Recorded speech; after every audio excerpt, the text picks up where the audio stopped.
Assalamualaikum warahmatullahi wabarakatuh. Salam sejahtera, salam toleransi. Halo teman-teman, di sini saya Nabila Cahaya Zahra, perwakilan dari kelompok 3. Sekarang kita sedang di Kampung Peneleh untuk mengunjungi 5 destinasi. Yang pertama yaitu makam Belanda Peneleh, yang kedua Sumur Jobong, yang ketiga rumah lahir Bung Karno, yang keempat Langgar Betul Kayu, dan yang terakhir Museum Pos Cokroaminoto. Selamat menyaksikan. Peneleh. Peneleh merupakan kawasan yang terletak di Kelurahan Peneleh, Kecamatan Genteng, Kota Surabaya. Kawasan Peneleh merupakan kawasan tertua yang diperkirakan telah ada sejak pertengahan abad ke-13, sebelum terjadinya pertempuran antara tentara Mongol dan pasukan Raden Wijaya. Hal ini sudah tertulis di buku Erwoorden Steen Gaboren karya G.H. von Weber. Saat ini, kawasan Peneleh sudah direncanakan menjadi kampung wisata heritage sejak tanggal 9 Juli 2023. Di kawasan ini memiliki destinasi yang merupakan bukti dari Kerajaan Mojopahit, zaman kolonial Belanda, dan zaman pergerakan kemerdekaan, yang dibuktikan dengan beberapa destinasi yang ada di kawasan ini. Di antaranya 1. Makam Belanda Peneleh, 2. Sumur Jobong, 3. Rumah lahir Bung Karno, 4. Langgar Dukur Kayu, dan terakhir Rumah Hus Cokroaminoto.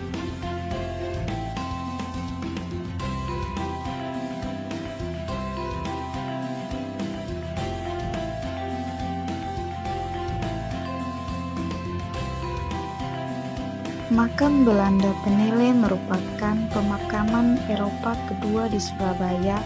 Setelah dikerembangan penuh, makam Peneleh diresmikan pada tanggal 1 Desember 1847. Makam ini mayoritas dihuni oleh ratusan jasad Eropa yang dari beberapa negara yang sempat menetap di kota Surabaya dari sebelum dan sesudah masa kemerdekaan. Rata-rata orang yang dimakamkan di makam Peneleh adalah orang yang berdarah biru, pejabat, dan tokoh-tokoh penting, mulai dari Pieter Marcus Gubernur Jenderal Hindia Belanda ke-47, Van de Tuk sang pencetus bahasa Indonesia, serta Bayer pemilik pabrik baja tertua di Hindia, dan masih banyak tokoh lainnya.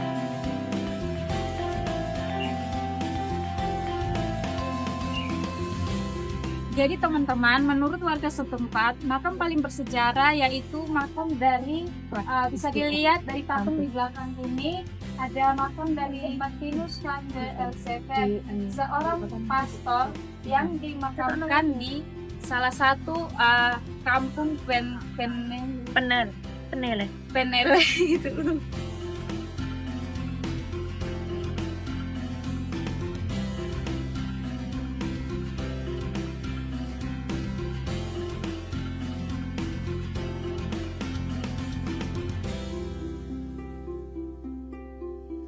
Sumur Jobong ditemukan pada tanggal 31 Oktober 2018 secara tidak sengaja saat penggalian tanah untuk proyek box culvert. Temuan sumur Jobong bertumpuk dua seperti ini, hampir sama dengan situs di Trowulan, Mojokerto, sehingga diidentifikasikan sebagai sumur atau jobong yang mirip di era Kerajaan Majapahit. Di sumur ini juga ditemukan beberapa tulang hewan dan manusia yang diidentifikasi hidup pada periode 1430 sampai 1608 Masehi. Di sumur ini juga ditemukan beberapa fragmen keramik, tembikar, serta batu bata kuno. Rumah inilah saksi lahirnya Insinyur Soekarno, yaitu Bapak Proklamator Indonesia. Insinyur Soekarno lahir di Peneleh pada tanggal 6 Juni 1901. Beliau lahir dari pasangan Raden Sukeni Sastroharjo dan Ida Ayu Nyoman Rai. Selain itu, Insinyur Soekarno juga memiliki kakak perempuan yang bernama Soekarmini. Alasan mengapa Insinyur Soekarno bisa lahir di kota Surabaya, tepatnya di kawasan Penele, karena sebelum lahirnya Insinyur Soekarno, ayahnya yaitu Raden Sukeni mengajukan permohonan pindah tugas dari Bali ke Jawa. Dan perpindahan inilah yang menjadi awal dari kehidupan Insinyur Soekarno.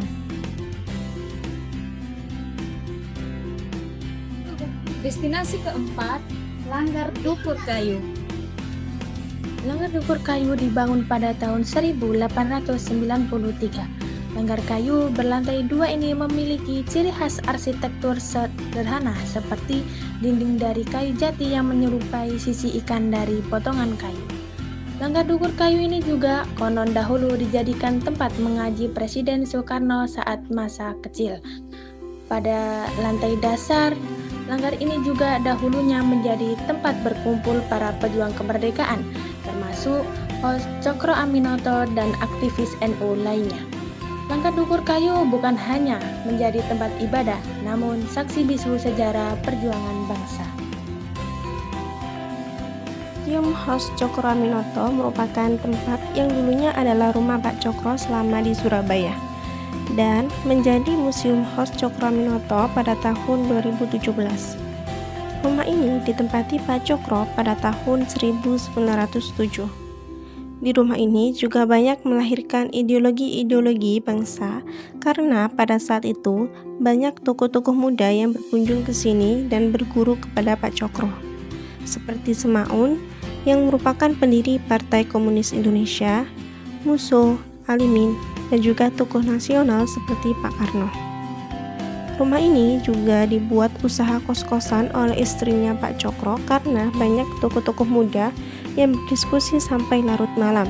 Seperti Pak Karno juga pernah kos di sini dan kamarnya terletak di lantai atas. Dari rumah inilah Cokro Aminoto dikenal sebagai guru para pendiri bangsa Indonesia.